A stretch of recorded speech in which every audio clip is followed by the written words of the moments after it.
Welcome to Dreamy Tales Zone, where stories come to life.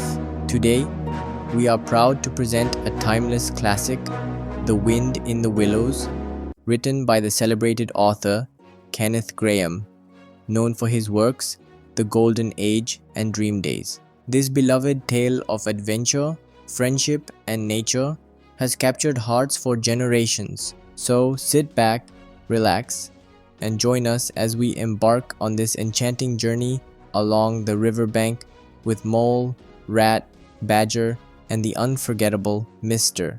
Toad. Chapter 1. The Riverbank. The Mole had been working very hard all the morning, spring cleaning his little home, first with brooms, then with dusters, then on ladders and steps and chairs with a brush and a pail of whitewash, till he had dust in his throat and eyes, and splashes of whitewash all over his black fur, and an aching back and weary arms. Spring was moving in the air above and in the earth below and around him, penetrating even his dark and lowly little house with its spirit of divine discontent and longing. It was small wonder then that he suddenly flung down his brush on the floor, said, "Bother," and "Oh blow," and also "hang spring cleaning," and bolted out of the house without even waiting to put on his coat.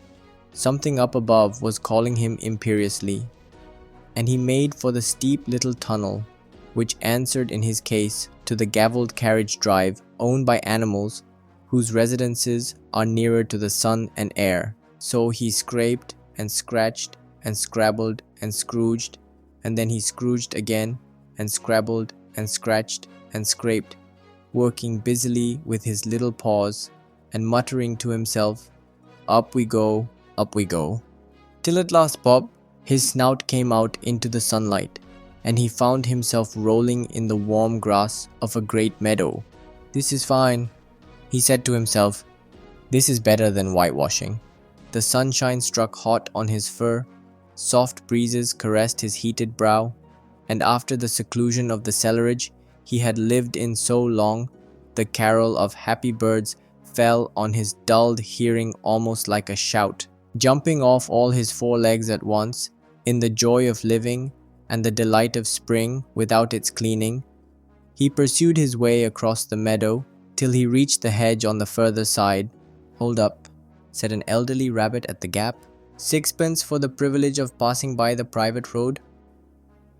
He was bowled over in an instant by the impatient and contemptuous Mole, who trotted along the side of the hedge, chaffing the other rabbits as they peeped hurriedly from their holes to see what the row was about. Onion sauce," he remarked jeeringly, and was gone before they could think of a thoroughly satisfactory reply.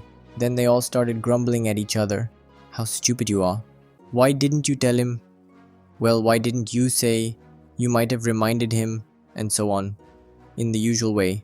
But of course it was then much too late, as is always the case. It all seemed too good to be true.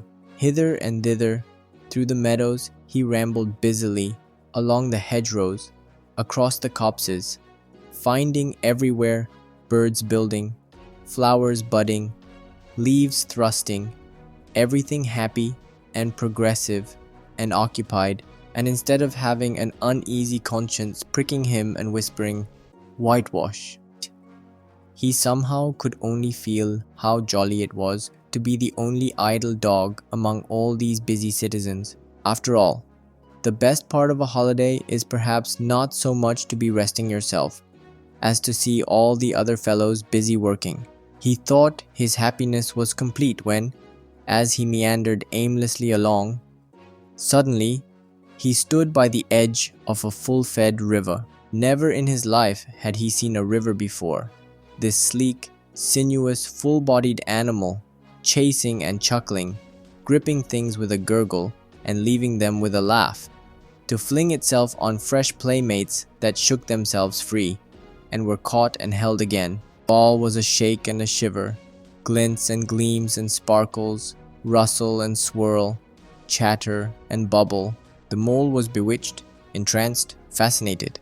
By the side of the river he trotted as one trots, when very small, by the side of a man who holds one spell bound by exciting stories, and when tired at last, he sat on the bank while the river still chattered onto him, a babbling procession of the best stories in the world, sent from the heart of the earth, to be told at last to the insatiable sea. As he sat on the grass and looked across the river, a dark hole in the bank opposite, just above the water's edge, caught his eye, and dreamily he fell to considering what a nice, snug dwelling place it would make for an animal with few wants and fond of a bijou riverside residence, above flood level and remote from noise and dust.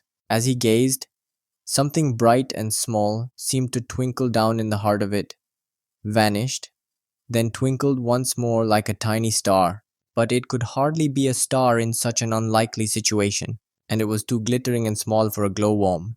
Then, as he looked, it winked at him, and so declared itself to be an eye, and a small face began gradually to grow up round it, like a frame round a picture. A brown little face with whiskers, a grave round face, with the same twinkle in its eye that had first attracted his notice, small neat ears and thick silky hair. It was the water rat. Then the two animals stood and regarded each other cautiously.